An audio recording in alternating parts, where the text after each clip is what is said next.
Brian Bowersock, the Auto Man here. Today we're talking about catalytic converters. This is often an item on a vehicle that most people don't want to speak about. The reason why is they can be very expensive to replace. But often we also see them condemned when they're not actually bad. There's a lot of testing that goes in to verify a failed catalytic converter, which is very important to be done by a qualified technician to prevent you from spending money on a vehicle or a catalyst that does not need to be replaced.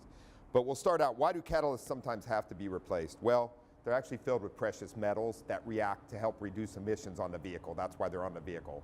Hydrocarbons, carbon dioxide, CO, and along with what's called NOx are reduced by catalytic converters on a vehicle, and that's why we do have them for emission reasons.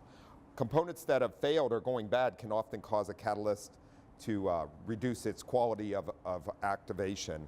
So replacing a bad mass airflow sensor, oxygen sensors, or other items on the vehicle that are not working properly can extend the life of a catalyst. Make sure if you do need a catalytic converter replaced or it's recommended to you, it has been tested and diagnosed by a qualified technician. Therefore, you're not spending money on something that you don't need to on your vehicle. I'm Brian Bowersock with the West Automotive Group.